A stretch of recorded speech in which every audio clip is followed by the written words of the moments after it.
This is the VOA Special English Economics Report. Representatives of the International Monetary Fund and the World Bank met in Washington in late April. This was the last time Robert Zoelick attended the spring meetings of the two organizations as the World Bank president. Earlier, Yong Kim was officially chosen as the bank's 12th president. Mr. Zoelick said developing countries are now engines of growth. Developing countries have provided 2/3 of global growth over the past 5 years, he said.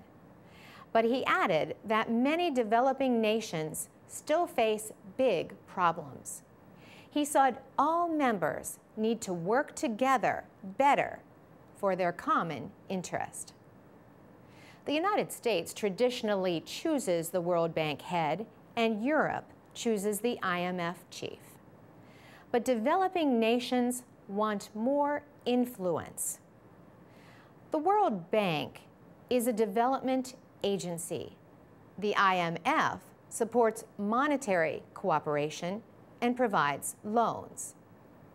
IMF chief Christine Lagarde announced that the fund had received promises of over $320 billion to help nations in trouble. She also said developing nations need to do more to support their emerging markets. They too have to address some of their issues, she said. They too have to be very attentive to a volatile market situation. And that means, for some of these emerging markets, refocusing on their domestic growth. Ms. Lagarde said emerging markets need to work toward growth and building demand. But that requires resources. Two issues are access to banks and safety nets. The World Bank says 3/4 of the poor have no access to banks. That means no savings in their communities to finance growth. The problem is greater for women.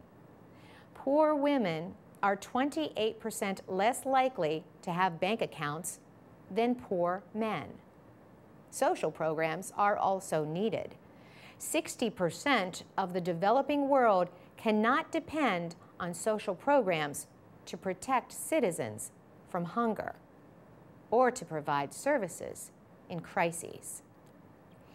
Mr. Zoelick said, to help the poorest, every country needs basic safety nets to deal with crises.